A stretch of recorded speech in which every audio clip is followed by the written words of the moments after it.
Alright guys, सो आज हम अरे का सेकंड इंपॉर्टेंट मेथड देखने वाले हैं जो कि है map method. Map method itself एक हाई ऑर्डर फंक्शन है। इससे प्रीवियस मेथड में जो हमारे पास फिल्टर का मेथड था वो भी एक हाई ऑर्डर फंक्शन था, जो मैंने आपको जावास्क्रिप्ट में बताया। मैप का मेथड भी एक हाई ऑर्डर फंक्शन है। मैं अगेन एक्सप्लेन करता चलूँ कि हाई ऑर्डर फंक्शन बेसिकली वो फंक्शन होते हैं जो कि दूसरे फंक्शन को एज आर्गूमेंट एक्सेप्ट करते हैं। सो मैपिंग का जो मेथड है अरे में बेसिकली इसका पर्पस क्या है, इसका पर्पस डेटा ट्रांसफॉर्मेशन है, यानी डेटा को एक फॉर्म से दूसरे फॉर्म में ट्रांसफ़र करना या एक शेप से डेटा को दूसरा शेप देना। थोड़ी ही देर में हम डिस्कस करते हैं कि मैप मेथड बेसिकली कैसे काम करता है। पर याद रखिएगा, मैप मेथड भी ओरिजिनल अरे को इफ़ेक्ट नहीं करता बल्कि एक न्यू अरे रिटर्न करता है। लेकिन जिस तरह के फ़िल्टर में था कि हमारे पास कुछ स्पेसिफिक आइटम फ़िल्टर आउट होकर आते थे, मैप मेथड के अंदर उस तरह नहीं है, बल्कि इसके जो अरे का लेंथ होगा वो ओरिजिनल अरे के लेंथ के बराबर ही होगा। सो लेट्स हम डिस्कस करते हैं कि मैप मेथड कैसे काम करता है। ओके, सो मेरे पास एक अरे है जिसके अंदर कुछ वैल्यूज़ हैं, और यहाँ पर सिंपली अगर मैं स्ट्रक्चर को डिफाइन करता चलूँ तो हम सिंपली लिखेंगे काउंट्स डॉट मैप, और यहाँ पर अगर आप देखें तो सबसे पहले लिखा हुआ है कॉल बैक FN, मीन के कॉल बैक फंक्शन को एक्सेप्ट करता है जिसके अंदर वैल्यू यानी आइटम जो प्रीवियस ट्यूटोरियल में हमने डिस्कस किया था, इंडेक्स, और वो अरे जिसके ऊपर आपने ऑपरेशन परफॉर्म करना है। लेकिन प्रीवियस वीडियो में भी मैंने आपको कहा था कि ये जो दो आर्गूमेंट्स होते हैं ये ऑप्शनल होते हैं। लेट्स सपोज मैं यहाँ पर लिखता हूँ आइटम। आइटम मीन अरे का एक आइटम, यानी 3 2 5 1 7 4 इस केस में जो मेरे पास है। एंड नेक्स्ट मेरे पास है इंडेक्स, और थर्ड आपने वो अरे का नाम लिखना होता है जिसके ऊपर आपने ऑपरेशन परफॉर्म करना होता है। बट वंस अगेन मैं आपको बताता चलूँ कि प्रीवियस वीडियो में मैंने कहा था कि ये दो जो आर्गूमेंट्स होते हैं ये ऑप्शनल होते हैं। तो मैं सिंपली इनको रिमूव कर देता हूँ और यहाँ पर मैं फैट और फंक्शन डिफाइन करता हूँ। फैट और फंक्शन मैंने बहुत डिटेल में एक्सप्लेन किए हुए हैं। अगर आपने वीडियो नहीं देखी तो वीडियो ज़रूर देख लीजिए, कमेंट सेक्शन में आपको इसका लिंक मिल जाएगा।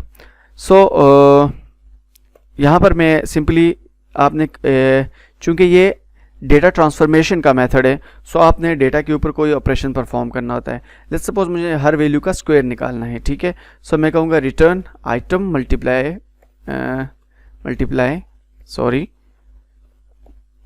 Item. So item into multiply item which return the square of each item. So ये एक न्यू अरे रिटर्न करता है, ठीक है। सो मैं इसको सेव करूँगा एक वेरिएबल में। मैंने कहा let squared equal to this, और अब अगर मैं कंसोल डॉट लॉग करता हूँ सो आपको स्क्वेयर्ड आपको ये कंसोल में शो हो जाएगा। मीन 3 का स्क्वायर 9 है, 2 का स्क्वायर 4 है, 5 का 25 एंड सो ऑन, ठीक है। सो सिंपल है बिल्कुल। आप आइटम के ऊपर कोई भी ऑपरेशन परफॉर्म कर सकते हैं इस मेथड के थ्रू, बट जो ओरिजिनल अरे का लेंथ होगा ये वही रिटर्न करेगा। इसलिए इसकी टाइम कम्प्लेक्सिटी जो है वो लीनियर है, यानी बिग ऑफ एन टाइम है। अरे के अंदर जितने आइटम्स होंगे उतनी दफ़ा ये रिपीट करेगा खुद को। सो एज यूजुअल हम कुछ केसेस डिस्कस करते हैं। लेट्स सपोज अगर मेरे पास अरे एम्प्टी है तो इस केस में क्या होगा। अगर मैं रिफ्रेश करता हूँ तो आप देखेंगे कि एक एम्प्टी अरे रिटर्न होगा, बट फिल्टर के केस में हमारे पास एम्प्टी अरे रिटर्न हो रहा था।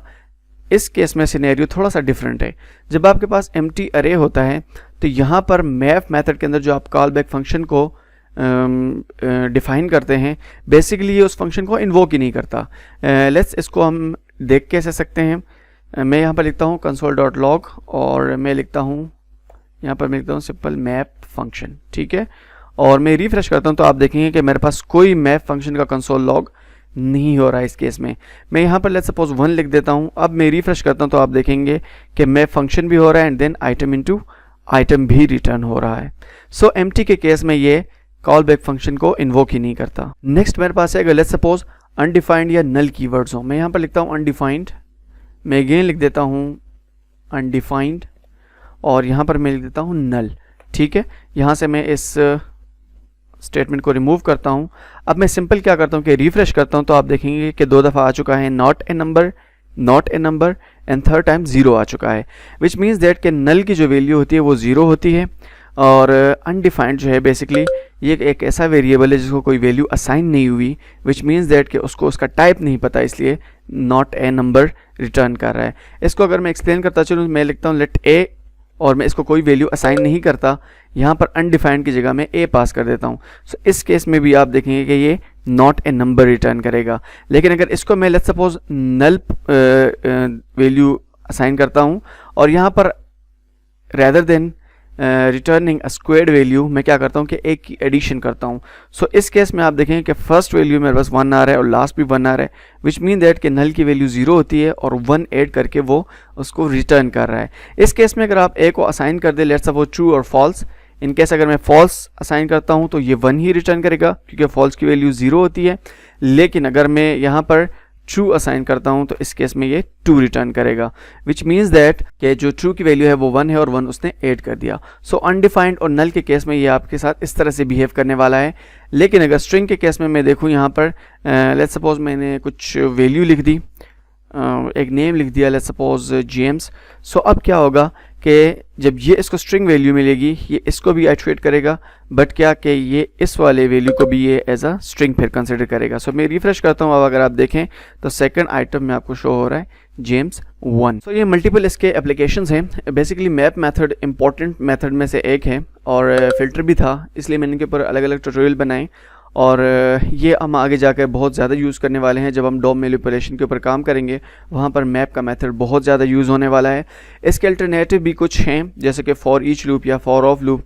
फॉर ऑफ लूप को तो मैं बहुत डिटेल में पढ़ा चुका हूँ, अगर आपने वीडियो नहीं देखी तो उसका लिंक मैं आपको प्रोवाइड कर दूंगा, ज़रूर एक दफ़ा देख लीजिएगा। लेकिन फॉर ईच लूप में आने वाली वीडियोज़ में एक्सप्लेन करने वाला हूँ। सो होप अगर आपको वीडियो अच्छी लगी है तो लाइक ज़रूर कीजिएगा, दोस्तों के साथ शेयर करना ना भूलिए। Thank you guys for watching, see you soon, bye.